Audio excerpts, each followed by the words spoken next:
네, 안녕하세요. 강프로입니다. 이번 영상에서는 파두에 대해서 분석해 보도록 할 텐데, 자, 파두가 이틀째 하한가 근처에 붙였습니다. 이틀 하한가, 충격적일 수도 있는데, 거래도 많이 터지는 거 보니까 매수세만큼 매도세가 굉장히 많이 붙고 있는 상황입니다. 손절하시는 분들이 대부분이겠죠. 그런데 제가 말씀드리고 싶은 내용은 한 가지입니다. 파두의 일단 이 대표들은 둘입니다.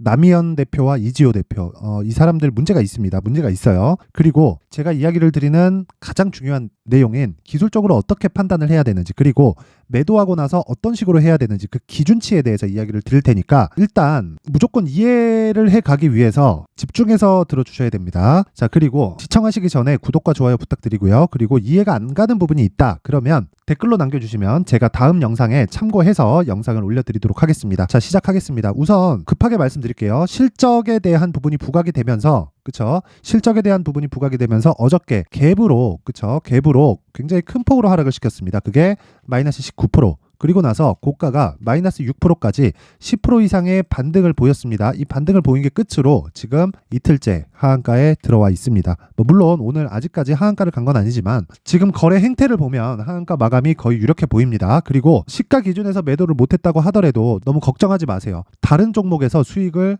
낼 수 있습니다. 그 기준에 대해서도 이야기를 드릴 겁니다. 그리고 파두에 대해서 제가 먼저 말씀드리면 이 내용입니다. 자, 보세요. 자, 매출 97% 증발, 파두 이틀 연속 주가 급락. 굉장히 민감한 이야기 드릴 겁니다. 잘 들으세요. 자, 코스닥 상장사 파두가 10일 장 초반 약세다. 3분기 매출액이 전년 대비 97% 넘게 급감한 영향으로 연이틀 주가가 급락 중이다. 그리고 밑에 쭉 내려보면, 자, 보세요. 이 내용입니다. 전날 팹리스 반도체 기업 파두는 올해 3분기 매출액이 전년 대비 97% 감소한 3억 2천만 원, 그리고 영업 손실 148억을 기록했다고 밝혔다. 일단 파두는 팹리스 업체입니다.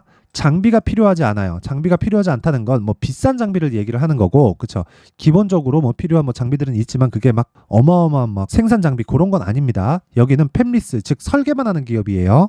그런데 이런 부분에서 비용이 어디가 들어갈까요? 인건비입니다. 인건비의 대부분이 나갈 거예요. 그쵸? 그 매출은 3억 2천이 발생했는데 영업 손실이 148억이 나왔다. 그러면 사내 유보금을 거의 다 소진했다는 게 되겠죠. 어느 정도의 현금성 자산을 가지고 있었는지 한번 확인을 해보면요. 그쵸? 976억. 요게 3분기 기준에서입니다. 이 부분이 만약에 계속해서 이런 손실을 내진 않겠죠. 근데 요 976억의 현금성 자산은 어떻게 가지게 됐을까요? 상장해서 가지게 된 거다. 그쵸? 그래서 그쵸, 비용 처리를 확 해버린 거다. 그쵸? 그렇게 보면 되고, 아마 분식에 대한 위험까지 있지 않을까 싶은데, 일단 상장 초기이기 때문에 상패나 그런 위험은 없습니다. 근데 프리미엄을 많이 받고 있었던 건 사실이다. 많이 받고 있었던 건. 그리고 내용 다시 제가 이어갈게요. 이 내용이 가장 문제예요. 메모리 산업은 지난 10년간 가장 심각한 불황을 겪고 있다. 아니, 사실입니까? 이게 사실이에요? 그럼 하이닉스는? 그럼 삼성전자는? 마이크론은? 이게 왜 그래요? 개소리하고 있는 거죠. 그렇죠?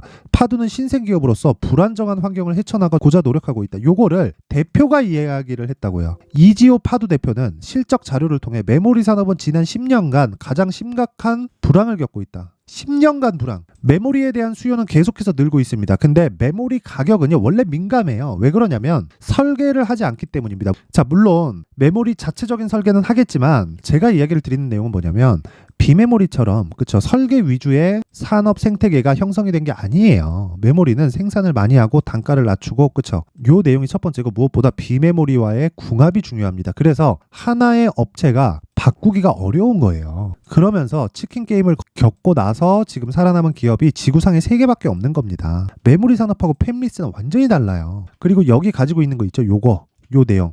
이거 그냥 사진상의 내용이에요. 요건 SSD입니다. SSD. 낸드예요, 낸드. 그러니까 여기서 하는 팹리스하고는 상관이 없는 겁니다. 애초에 파두는 하이닉스와의 관계가 있다, 이런 식으로 해서 상장해서 들어온 기업인데, 상장건도 일단 문제가 되기는 하지만 이쪽은, 그쵸, 거래소에서 한 거니까 고위층하고 연결이 돼 있든 뭐가 됐든 어떻게든 빠져나가겠죠. 근데 문제는 문제가 됩니다. 아주 문제가 돼요. 왜? 이런 이야기를 하고 있는 것, 그리고 하이닉스와의 관계가 없는 것, 그런 내용을 토대로 지금 상장을 하고 나서, 그쵸, 영업손실 148억을 그냥 확 적용시켜버린 겁니다. 왜? 돈이 생겼으니까. 지금도 분식을 하고 있다고 볼 수 있다. 매도하는 게 답입니다. 매도하는 게 답인데, 내가 굉장히 많이 보유하고 있다. 그러면 최소한의 기술적 반등을 기다리시기 전에 최소한의 기술적 반등은 나올 겁니다. 그건 기본적으로 5일선 그리고 21선까지의 반등 구간이 나올 거예요. 근데 주가가 오늘도 하한가를 가게 되면 다음 날도 갭이 떨어지죠. 그리고 지금 시가총액이 8,500억까지 낮춰져 있는 상황이고요. 이 구간, 그쵸? 40% 상승에 20%를 더하면 대략적으로, 그쵸? 34,000원, 그쵸? 대략 한 100% 정도 추가 상승인데, 시가총액이 이틀 전까지만 해도 1.5조가 넘었다는 거죠. 자, 그렇다는 건 상장에 대한 프리미엄을 이미 받고 있었다. 자, 그리고 공모가에 대한 내용을 보면 31,000원입니다. 그러면 시가총액이 1.5조 이상이에요. 긴 이야기 안 드리겠습니다. 일단 매도해야 되고요. 매도하고 나서 우리가 다음 전략을 세워야 됩니다. 매도 전략은 일단 가격과 단기 보유 전략. 단기적으로 내가 보유해서 빠져나올 수 있는 전략을 만드세요. 그쵸? 단기는 최소 2주 동안의 기간입니다. 2주 안에 반등 한번 나오고 끝날 거예요. 그쵸? 그 가격대를 제가 디테일하게 이야기를 드릴 텐데 그 내용을 영상으로 이야기를 드리면 너무 긴 이야기가 될 수 있으니까 여기 19페이지에 걸쳐서 제가 내용을 만들어 왔고요. 상단에 있는 번호로 숫자 3이라고 문자를 보내주시는 분들에 한해서만 제가 파두의 가격 그리고 단기 보유 전략 2주 안에 무조건 나와야 됩니다.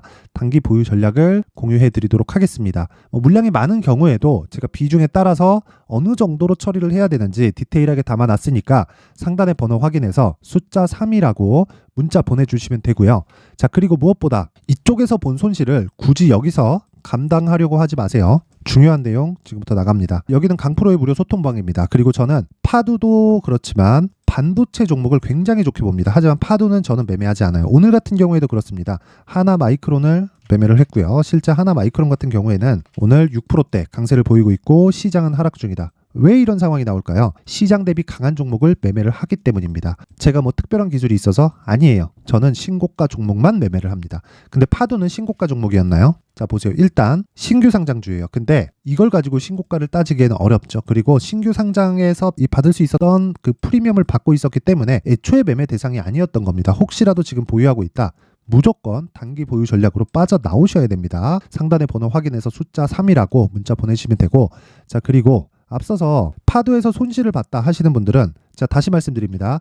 반도체를 공략을 하셔야 돼요. 근데 파도와는 다른 성격을 가지고 있어야 됩니다. 하나마이크론은 삼성전자향 장비를 공급하는 업체고요. 최근에 HBM이 굉장히 핫하죠. 그러면서 시장이 급락하는 와중에 하이닉스의 시세가 굉장히 강하게 진행되고 있다는 걸 볼 수 있을 겁니다. 물론 하이닉스를 토대로 한미반도체 같은 경우에는 그것보다 더 강력한 시세가 발생을 하지만 제가 이야기를 드리는 내용이 있죠. 무조건 기억하셔야 되는 게 한미반도체가 가기 위해서는 하이닉스가 움직여야 됩니다. 그리고 하나마이크론이 가기 위해서는 하이닉스와 함께 삼성전자까지 같이 움직여야 됩니다. 그렇죠? 그러면 반대로 하나마이크론이 떨어지려면 삼성전자가 떨어져야 됩니다. 그러면 삼성전자가 떨어질 수 있는 가격이 어느 정도까지 나올까요? 시장이 이렇게까지 급락을 했습니다. 지금 반등이 나왔지만 시장이 이렇게까지 급락을 한 상황에서 추가적으로 여기서 무언가 나온다?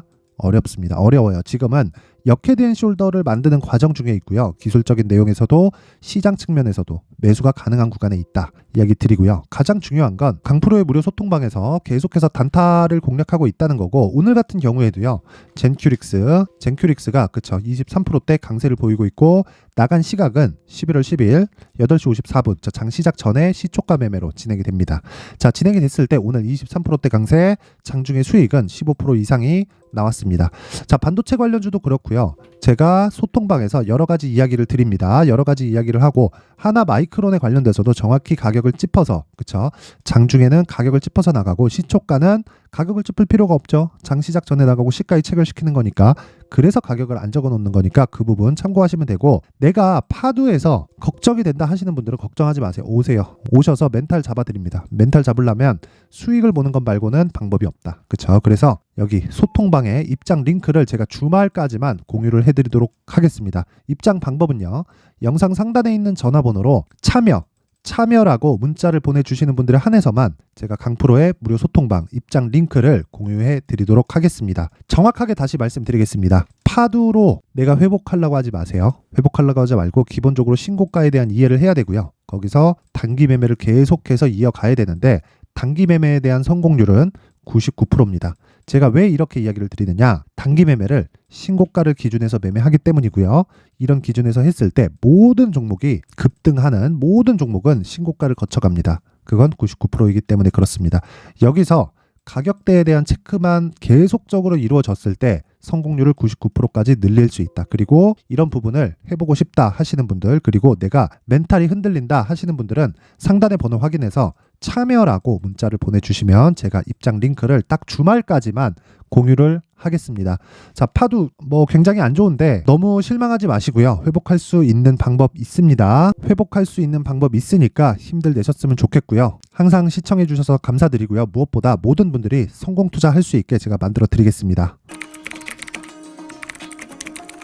자, 이제 23년도 다 끝나가지만 매매를 하시면서 스트레스를 받으시는 분들이 있을 수 있습니다. 시장이 항상 그렇긴 하지만 그래도 제 구독자분들과 시청해주시는 분들을 위해서 앞으로 차기 주도주가 될 수 있는 대시세 종목을 준비를 해왔습니다. 단타나 짧은 수익만을 쫓다 보면요, 잦은 손절로 계좌가 망가지는 건 순식간이고요. 그만큼 수익하고는 거리가 멀어지겠죠. 장기간 유지하기가 어렵기 때문입니다. 결과적으로 주식시장에서 돈을 벌기 위해서는요, 어떤 계기를 만들어야 되는데 그 계기는 한 종목에 비중을 실어서요, 수익을 보는 것 말고는 없습니다. 쓸데없이 잦은 매매를 하지 말라는 이야기고요. 그리고 한 종목에 비중을 실을 수 있어야 된다는 겁니다. 그런데 이 비중을 실는 과정에서 성장 산업군에 대한 이해가 필요하다는 겁니다. 이 부분을 반드시 기억을 하셔야 돼요. 자, 이런 성장 산업에 대한 구조와 제가 앞서 말씀드렸던 신고가 그리고 선반영 구조에 대해서 이해를 했을 때 이런 매매를 할 수 있게 됩니다.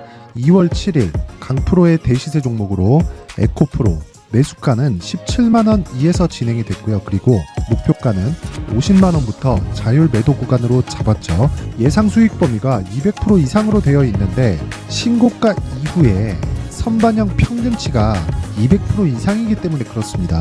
자, 그런데 에코프로가 2차전지 양극재 기업이죠. 2차전지 양극재는 친환경이라는 범주 안에 속해 있다고 보시면 됩니다. 근데 제가 항상 이야기를 드리죠. 시세는 항상 연결된다고요. 앞으로 나올 대시세 종목도 이런 친환경이라는 성장 산업군에 포함되어 있어야 됩니다. 자, 이런 성장 산업군에 포함되어 있는 걸 확인한다면 이 내용처럼 세 가지의 공통점을 가지고 있습니다. 1년에 많은 종목이 발생하지 않고요. 그리고 세력들의 장기간 매집 구간이 확인돼야 되고, 그리고 상승하기 시작하면 평균적으로 3개월 정도의 상승 구간을 보이기는 하지만 제가 2개월이라고 작성을 해온 건 한 가지 내용 때문입니다. 한 달은 확인하는 과정이 필요하기 때문입니다. 이게 무슨 얘기냐면 성장 산업에 대한 부분 그리고 이런 공통점, 여기다가 기술적인 내용을 다 포함을 시키더라도 절대적으로 가격이 우선적으로 반영이 되는 것이기 때문입니다. 에코프로도 마찬가지예요. 장기간 하락하면서 최악의 국면을 거쳐왔고요.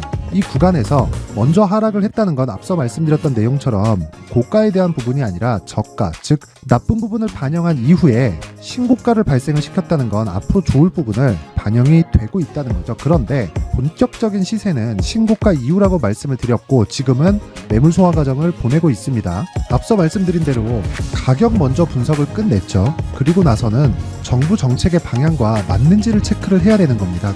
2023년 대시세 종목인 에코프로도요, 정부 정책의 방향에 맞는 종목이라고 볼 수 있겠죠. 물론 이런 종목들도요, 신고가 이후에 시세를 낸다는 건 반드시 기억하고 있어야 됩니다. 자, 이런 내용을 토대로 23년 상반기 에코프로와 같은 대시세 종목을 준비를 해왔습니다. 자, 하반기 대시세 종목은 영상 상단의 전화번호로 대시세라고 문자를 보내주시는 분들에 한해서만 공유해드리도록 할 테니까 영상 상단의 전화번호 확인해서 하반기 대시세 종목으로 큰 수익 내셨으면 좋겠습니다.